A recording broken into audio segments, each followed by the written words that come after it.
কেমন আছেন? সাথী চোখ সরিয়ে নিল। মাথা ঘুরিয়ে তাকাতেই মুখের ভাব বদলে গেল। ইলাকে দেখে চোখে মুখে ফুটে উঠল অবিশ্বাস।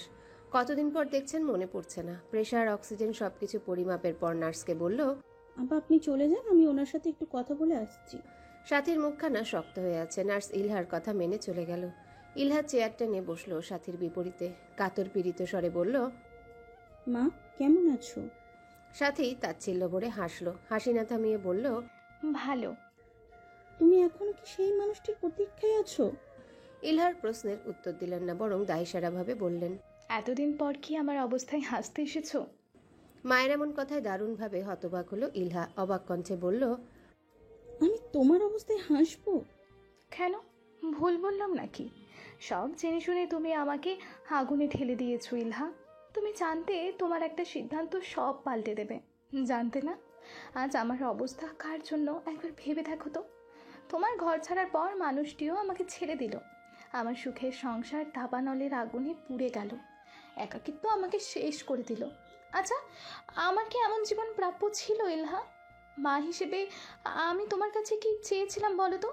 শুধু চেয়েছিলাম তুমি তোমার বাবার কথা মেনে নাও, আমাদের ভাঙ্গ সম্পর্কটা গুছিয়ে দাও। তোমার দ্বারা সেইটুকুও হলো না। এখন কেন এসেছো? সর্বহারা আমাকে দেখে শান্তি কুড়াতে এসেছো? বরফ শীতল স্বরে কথাগুলো বলল সাথী। প্রতিটা কথা চাবুকের ন্যায় শানিত প্রহার করছিল ইলহার হৃদয়। কাপা স্বরে শুধালো, এই তাসের ঘর বাঁচাতে তুমি আমাকে বলি হতে বলছো মা? কোন সুখের নেশায় তুমি আমাকে শেষ হতে বলছিলে? ওই লোকটা যার কাছে তুমি পণ্য ছাড়ার কিছুই নয়, তার জন্য আমাকে দোষছো? ভুল কি বলেছি? আজ যদি তুমি তোমার বাবার কথা মেনে নিতে, আমার পরিস্থিতি কি এমন হতো? নিজের স্বার্থপরতাই আজ আমাকে শেষ করেছো তুমি। ইলহা ভাষা হারালো। ঝাপসা হয়ে উঠল দৃষ্টি। আখি যুগলের প্রান্তরের বিষাদ সিন্ধু আড়াল করে নিল সে নিপুণভাবে। খুব ঠান্ডা স্বরে বলল, হ্যাঁ মা, আমি স্বার্থপর, কারণ আমি তোমার মতন সুখী হতে চাইনি। জানো মা, জানো মা, আমার মনে খুব অপরাধ বোধ ছিল।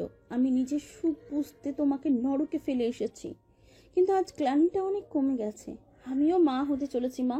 প্রতিটা মুহূর্তে আমি অনুভব করি একটা প্রাণের জন্য কতটা কষ্ট করতে হয়, কিন্তু একই সাথে এক অদ্ভুত টান অনুভূত হয়। আমি তার জন্য পৃথিবীর সাথে লড়তেও পারবো।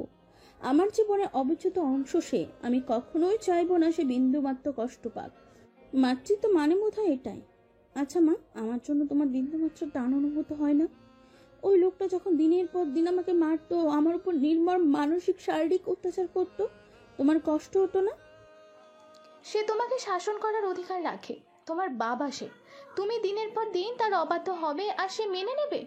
তুমি যদি ভালো বাধ্য মেয়ে হতে, সেও তোমাকে ভালোবাসতো। আর তোমাকে সে মারতেন, তার বেলায় সবার সামনে তোমার গায়ে হাত তুলতো, তার বেলায় সেটাও আমার প্রাপ্য। আমি তোমাকে মানুষ করতে পারিনি। তোমার জন্যই আমাদের সম্পর্কের অবনতি ঘটেছে।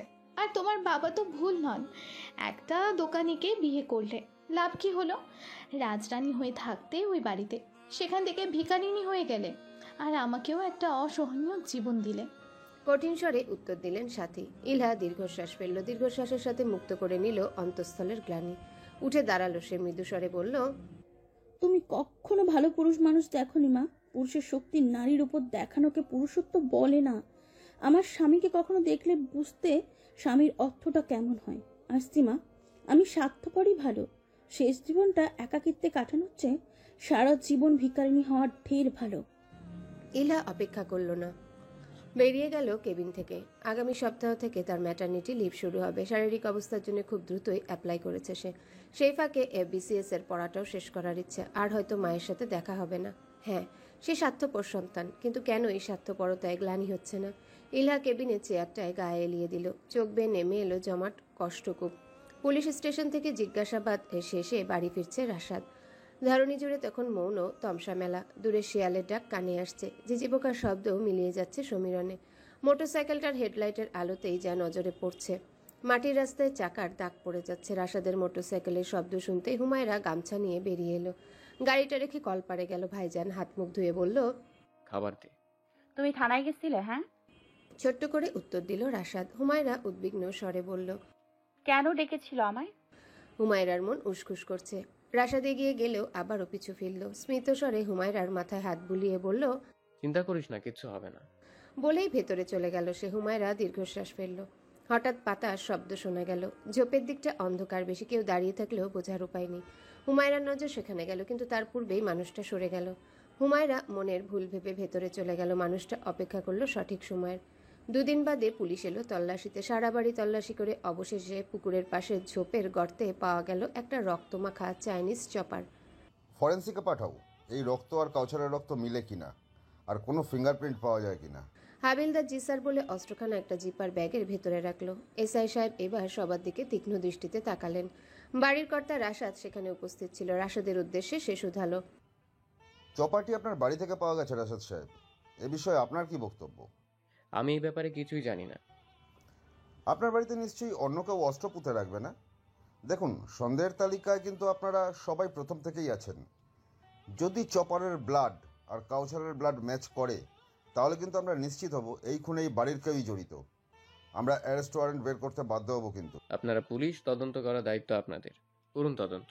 নিরস্বরে উত্তর দিল রাশাদ। তার উত্তরে অপ্রসন্ন হলেন এসআই। ক্ষিপ্রস্বরে বলল, আগামীবার ওয়ারেন্ট সহই আসবো। রাশাদের মুখাবয়ব অবিচলিত, শান্ত। তাকে খুব একটা উদ্বিগ্ন দেখা গেল না। আশেপাশে জড়ো হওয়া মানুষের মাঝে কৌতূহল। তাহলে কি রাশাদি কাউসারকে খুন করলো?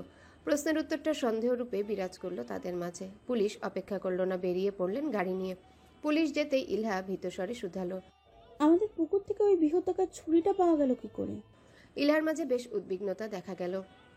গর্ভাবস্থায় সামান্য ব্যাপারেই ভয় তীব্র রূপ ধারণ করে। এখানে তো ভয়ের কারণ বিশাল, অথচ রাশাদ শান্ত। বিস্ময় কৌতূহল কিছুই নেই তার মাঝে, যেন সে জানতো এমনটাই হবে। তার ঘর থেকে চপারটা পাওয়া যাবে। ইলহাকে পানি এগিয়ে দিল হুমায়রা। মৃদু সান্ত্বনা দিয়ে বলল, ভাবি চিন্তা করো না। কিন্তু কথাটা নিজের মনকেই শান্ত করতে পারছে না। দ্রুত ঘটে যাওয়া ঘটনাগুলো খুব পীড়া দিচ্ছে। ফাইজান গতকাল ঢাকা গিয়েছে। বিকেলের দিকে হুট করেই নাদিম এলো। গুরুত্বপূর্ণ পার্টির কাজে তাকে যেতে হয়েছে। এর মাঝে এমন কিছু ঘটলো। সবকিছুই যেন পরিকল্পিত। হুমায়রার সন্দেহটা ধীরে ধীরে বাড়ছে। কেন যেন মনে হচ্ছে খুব বাজে কিছু ঘটতে চলেছে, কিন্তু কি? স্বচ্ছ বিকেলের কড়া রোদ থাই গ্লাস ভেদ করে প্রবেশ করছে ঘরে। মোজাইকের মাটিটা একেবারে শীতল হয়ে আছে এসির তাপমাত্রায়। ঘরের তাপমাত্রা 22, অথচ বাহিরে যেন লাভা গলে পড়ছে। ঘরমাক্ত শরীর নিয়ে ঘরে প্রবেশ করলো ফরিদ। চেয়ার টেনে বসলো সে। বাহিরের গরম থেকে একেবারে শীতলতায় প্রবেশ করায় সমস্ত শরীর এক লহমায় শীতল হয়ে গেছে। সম্মুখে বসা পুরুষ তাকে দেখেই হাসলো। সম্ভাষণ করে বললেন, অবশেষে দেখা গেলেন। এত অনুরোধ ফেলি কি করে? লোকটির সাথে মিলিয়ে হাসলো ফরিদ। লোকটা চেয়ারের পিছনে বৃহদাকার একটি ফ্রেম, তাতে প্রধানমন্ত্রীর হাত থেকে চাদর নেওয়া অবস্থায় কেতাব চৌধুরীর ছবি। ফরিদ একবার ছবিটির দিকে তাকালো। নিজের একমাত্র অর্জন যেন চিৎকার করে দেখানো হচ্ছে। ফরিদ নিঃশব্দে হাসলো, চুলগুলো পেছনে টেনে বলল, এবার বলুন, আমার মতো বুথের সাথে আপনার কি কাজ? এলেনই তো মাত্র, এখনই কাজের কথা বলবো? একটু আপ্যায়ন করার সুযোগ দিন। এই যে বাড়ি থেকে আপনি বেশ অনেক আলাদা জব্বার সাহেব। আজ অব্দি কিতাব সাহেব আমাকে পান খাওয়ার অফারও দেননি। ভাইছা একটু রাগী মানুষ, আমি তেমন না। মাটির সাথে মিশে থাকতে আমি পছন্দ করি। তর্ক জিনিসটা একেবারে আমার মাঝে নেই। মাটির সাথে থাকেন নাকি মাটিতে মিশে দিতে বেশি পছন্দ করেন? জব্বার কুৎসিত করে হাসলো। তার হলদেটের দাঁত দেখা গেল সেই হাসিতে। হাত জ্বলতে জ্বলতে কাচুমাচু করে বলল, আমি কি হাতে কিছুই করিনি, ভাই স্যার আদেশ মেনেই কাজ করেছি। আমার ভাইসাও আমাকে খুব পছন্দ করে। আমার ওপর তার বিশ্বাস অনেক। রাজনীতিতে বিশ্বাসটা অনেক দরকার, কারণ শত্রু কখন ছবল দেব বোঝা তাই। এই যে দেখেন ফাইজান, বয়সের তুলনায় বেশি আত্মবিশ্বাসী। ওর ধারণা ওরে কেউ দবাইতে পারবো না, কিন্তু এটা ভুল। বুঝি না আপনার মতো মানুষ তার পাশে থাকার সত্ত্বেও হে ভুল করে। আপনি কি কম শুয়েছেন? ওর জন্য আপনার বোনটাও অকালে চলে গেছে, তবুও কদর কইরা না আপনাকে। আপনি এগুলো বলতেই ডেকেছেন আমাকে? দেখুন, প্রতিমন্ত্রীর সেক্রেটারি হিসাবে আমার কাজ কম নয়, তাই আমার সময় নষ্ট করবেন না। জানি জানি, খারাপ একটু চায়ের ব্যবস্থা করি। বলেই জব্বার সাহেব হুসনে আরা বলে কাউকে ডাকলো। একজন পরিপাটি শাড়ি পরা মহিলা চা বিস্কিট নিয়ে এলেন। ফরিদ তার দিকে তাকিয়ে রইল। কেন যেন চেনা চেনা লাগছে। মনে পড়ছে না মানুষটিকে কোথায় দেখেছে সে। বহুদিন পর নিজের অফিসে এসেছে ফাইজান। অনেকগুলো কাগজে তার সই প্রয়োজন। কাজগুলো অনেক পিছিয়ে গেছে। অনেকগুলো বিল জড়ো হয়ে আছে 1 মাসের। তার একান্ত সচিবের দুজনের একজন ফরিদ, অপরজন তানভীর নামক একজন ব্যক্তি। গত মাসে তার একবার অস্ট্রেলিয়া ট্যুর ছিল, কিন্তু দুর্ঘটনায় সেটা বাতিল হয়েছে। মন্ত্রণালয়ের অনেক কাজই তাই এলোমেলো হয়ে আছে। তানভীর প্রথমেই অনেকগুলো চেকে সই নিল ফাইজানের। এরই মাঝে তার ফোনটা বেজে উঠল। একাগ্রতার মাঝে ছেদ পড়ল বাজেভাবে। এক নজর ফোনে বুলিয়ে সে আবার কাজে মনোনিবেশ করলো। বাঁচতে বাঁচতে একটা সময় ফোনটা থেমে গেল। তানভীর মৃদুস্বরে বলল, স্যার, আপনি ফোনটা ধরুন, আমি পরে আসছি। কিন্তু কাজগুলো এখনই করা জরুরি। তানভীর কথা বাড়ালো না। অপরদিকে ফোনদাতা ক্লান্ত হয়ে হাল ছেড়ে দিল। ভাবলো মানুষটা বোধহয় খুব ব্যস্ত। মধ্যরাত, জানালার শিক গলে প্রবেশ করছে উষ্ণ বাতাস। সেই বাতাসে নড়ছে ময়লা পর্দাটা। রাশাদ পর্দাটা সরিয়ে দাঁড়ালো। তার দৃষ্টি নিগুড়ো, আধার নিবদ্ধ। ইলহা ঘুমে। খায়নি মেয়েটা ঠিকভাবে যা খেয়েছে তাই উগড়ে দিয়েছে। কেবল কোমল মুখখানা মূর্ছা গেছে ধকল। এখন একটু ঘুমাচ্ছে। রাশাদ এক পল দেখল স্ত্রীকে, পর মুহূর্তে দৃষ্টি বাহিরে সরিয়ে দিল। দৃষ্টি ম্লান, চিন্তার মেঘ মস্তিষ্কে অনেক কিছু একত্রে হচ্ছে, কিন্তু এর মাঝে এসব থেকে বেশি ভাবাচ্ছে ইলহা। মেয়েটা এই তো অবস্থায় এই ধকলগুলো কি নিতে পারবে? রাশাদ জানলা থেকে সরে এলো, বসলো ইলহার পাশে। কাঁথাটা সরে গেছে, সেটা ঠিক করে দিতেই খেয়াল করলো মেয়েটি অস্পষ্ট স্বরে কিছু বিড়বিড় করছে। নেত্রপল্লবগুলো ভেজা, মুখখানা মলিন। রাশাদ একটু নড়ে চড়ে উঠল। হাতটা মুখে রাখতেই চমকে চোখ মেলল ইলহা। তাকে দেখেই দ্রুত তার হাতখানা ধরে ফেললো। ব্যথিত স্বরে বলল, আমি আপনাকে কোথাও যেতে দেব না, আপনি আমার কাছেই থাকুন। ইলহার কপালে ঘামের পারদ, ঠোঁটের উপরে জমেছে ভয়ের স্তর, সে কাঁপছে। তার এমন অবস্থাতে হতবিহ্বল হলো রাশাদ। অবাক স্বরে বলল, আমি তো আপনার কাছেই আছি, কোথাও যাচ্ছি না। কিন্তু ওরা তো আপনাকে নিয়ে যাবে। কারা নিয়ে যাবে? রাশাদের কথায় ঘোর থেকে বাস্তবে ফিরল ইলহা। শরীর কাঁপছে এখনো। জোরে জোরে নিঃশ্বাস ফেলল কিছু সময়। তারপর ধীর গলায় বলল, আমার ভয় হচ্ছে নাতি সাহেব, খুব ভয় হচ্ছে। রাশাদ এক মুহূর্ত দেরি না করে বুকে মিশিয়ে নিল ইলহার ক্ষুদ্র শরীরটাকে। এখনো ঈষৎ কাঁপুনি আছে। একটা সময় পর ক্ষান্ত হলো মেয়েটি, তবে রাশাদকে ছাড়ল না। শক্ত করে তার কোমরের কাপড় ধরে রাখলো। রাশাদ এক হাতে মাথায় হাত বুলাতে বুলাতে বলল, আমি কোথাও যাব না। আপনাকে আর আমার মেয়েকে ছেড়ে আমি কোথাও যাব বলুন? ইলহা তার বুক থেকে মুখ তুলল, মৃদু স্বরে শুধালো, মেয়ে হবে জানলে কি করে? মন বলছে আমার মেয়ে হবে। ছেলে হলে বুঝি আদর করবেন না? সেটা কি বলেছি? তবে আমি চাই আমার যেন মেয়ে হোক।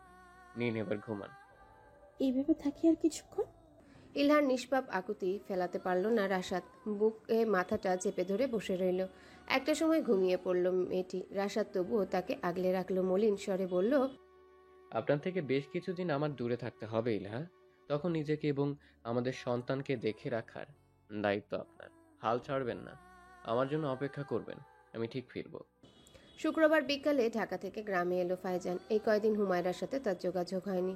হুমায়রার ফোন করলেও ধরেনি সে। বিকালের ম্লান রোদে পুকুরের পাশে বসেছিল হুমায়রা। কোলে বকুল ফুল, একটা সুতায় গাঁথছিল সে। দাদির হাঁকে ছুটে আসতে দেখলো ফাইজান এসেছে, কিন্তু হুমায়রার মাঝে খুব একটা প্রসন্নতা দেখা গেল না। মানুষটার মাঝে কিছু পরিবর্তন লক্ষ্য হচ্ছে যেন। হুমায়রাকে যেন এড়িয়ে যাচ্ছে সে। আতিয়া খাতুন বললেন, হা করে কিতা দেহস, জামাইরে ঘরে নিয়ে যা। হুমায়রা মাথা নেড়ে বাধ্যমের মতো কাজটা করলো। ফাইজান তার ঘরে প্রবেশ করতেই সে প্রশ্ন ছুড়ল, আপনি আমার ফোন ধরেননি কেন এই কয়দিন?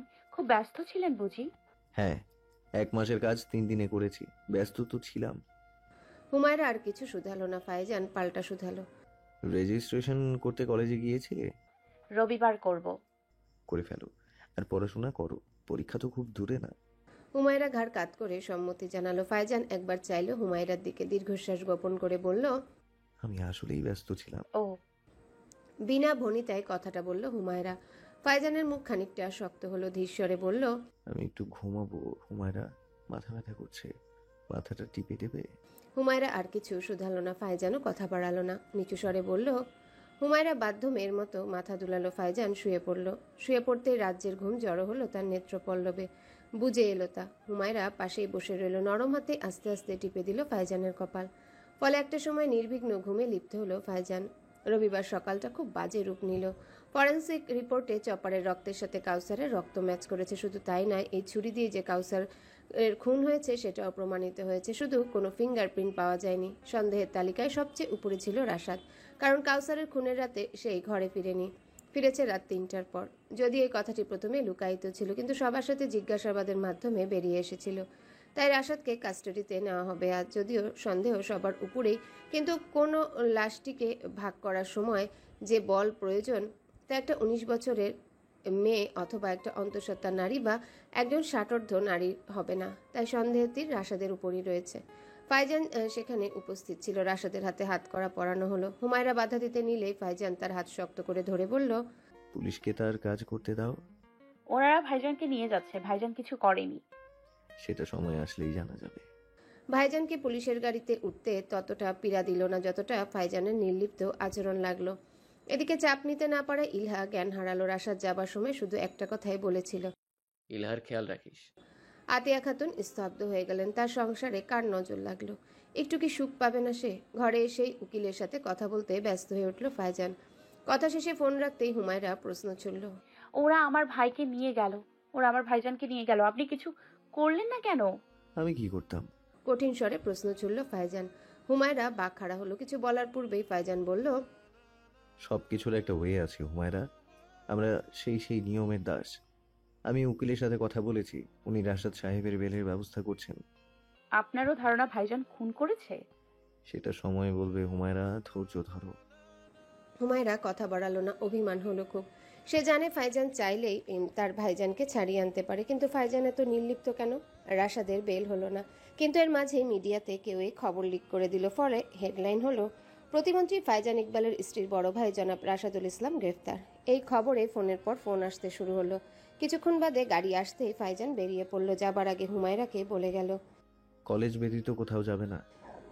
মিডিয়া এবং সাংবাদিকদের ভিড় জমেছে পার্টি অফিসের সামনে। প্রশ্নের মুখোমুখি দুবার হয়েছে ফাইজান, কিন্তু নিপুণভাবে তাদের এড়িয়ে পার্টি অফিসে প্রবেশ করেছে। প্রবীণ নেতাদের জমায়েত হয়েছে।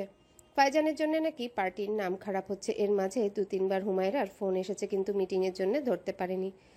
বিকালের তপ্ত রোদ ধীরে ধীরে শুষে নিচ্ছে সন্ধ্যের গাঢ়ত্ব। পিয়ন খাবার নিয়ে এসেছে। মোটামুটি সবকিছু এখন আন্ডার কন্ট্রোল। এর মাঝে ফরিদ ছুটে এলো। নকছাড়াই কেবিনে ঢুকে পড়ল ফাইজানে। সে হাঁপাচ্ছে, ত্রস্ত কণ্ঠে বলল, আমার মনে হচ্ছে হুমায়রা খুন বিপদে পড়েছে। তার কথায় কপাল কুঞ্চিত হলো। ফাইজানের বিরক্ত কণ্ঠে বলল, মানে? কিছু বলার পূর্বেই ফাইজানের ফোন বেজে উঠল। অচেনা নাম্বার।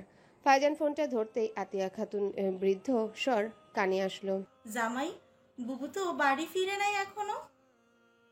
জামাই, বুবু তো বাড়ি ফিরে নাই এখনো। ফাইজানের কপালে তীক্ষ্ণ ভাঁজ পড়ল। গাঢ় স্বরে শুধালো, ও কি কলেজে গিয়েছে? একা গিয়েছে? কলেজ যায় নাই, তোমার কাছে গেছে। তুমি না গাড়ি পাঠাইলে? ফাইজান একটু সময় নিল। কপালের ভাঁজ আরো তীক্ষ্ণ হলো। অবাক স্বরে শুধালো, আমি গাড়ি পাঠিয়েছি? হ্যাঁ, পোলারা তো সেটাই কইল। হুমায়রা তো ওর গাড়িতে উঠেছে। ফাইজান সাথে সাথে ফরিদের দিকে চাইল। ক্ষীণ স্বরে শুধালো, তুমি কি গাড়ি পাঠিয়েছো ফরিদ ভাই? ফরিদ মাথা নাড়ি না বোধক উত্তর দিল। ফাইজানের মুখ শক্ত হয়ে গেল। শীতল স্বরে বলল, আচ্ছা, গাড়ি কখন এসেছিল? এই তো 2 ঘন্টা তো হইবই। কালা গাড়ি একেরে তোমার গাড়ির পোলাডারে বুবু চেনে। ফাইজান কিছু সময় ভাবলো, তারপর আশ্বাস দিয়ে বলল, দাদি, আমি দেখছি। ইনশাআল্লাহ হুমায়রা পৌঁছে যাবে, চিন্তা করবেন না। বলেই ফোন রেখে দিল ফাইজান। ফরিদ ফোন রাখার সাথে সাথেই বলল, আমি তোমাকে এটাই কনফার্ম করতে এসেছি। হুমায়রা ভাবি আমাকে ফোন করেছিল। 3D একই কথা বলেছে, তুমি নাকি গাড়ি পাঠিয়েছ। ফাইজান, আমার মনে হয় হুমায়রা বিপদে পড়েছে, ওর ফোন কিন্তু বন্ধ। ফাইজান ফরিদের কথা শুনেছে কিনা বোঝা যাচ্ছে না।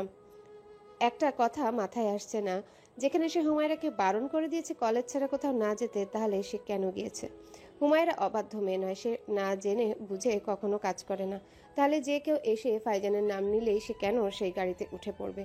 হুট করেই স্মরণ হলো মিটিংয়ে থাকতে ফোন ভাইব্রেট করেছিল বেশ কয়েকবার। ফাইজান দ্রুত ফোনটা হাতে নিল। কল লিস্ট চেক করতে দেখলো 4বার ফোন করেছে হুমায়রা। একের পর এক মিটিংয়ে থাকায় ফোন হাতেই নিতে পারেনি ফাইজান। হঠাৎ একটা নোটিফিকেশন দেখে চোখ আটকে গেল। হুমায়রা মেসেজ করেছে। মেসেজ অন করতে সেখানে পরপর 2টো মেসেজ লেখা। প্রথমটা ছিল, মা ফোন করেছিল, ভাইজানকে পুলিশ ধরে নিয়ে গেছে। সেটা শুনতেই তিনি বিচলিত হয়ে গেছে। সে রাতে নাকি ভাইজান তার সাথে ছিল, সে সাক্ষী দিতে রাজি। এখনই পুলিশ স্টেশনে যেতে চায় সে। আমাকে বলেছে দেখা করতে, সে শহর থেকে আসছে। দ্বিতীয়টা হলো, গাড়ি চলে এসছে, আমি বের হচ্ছি। মেসেজগুলো দেখা মাত্র যেন সবটা পরিষ্কার হয়ে গেল ফাইজানের কাছে।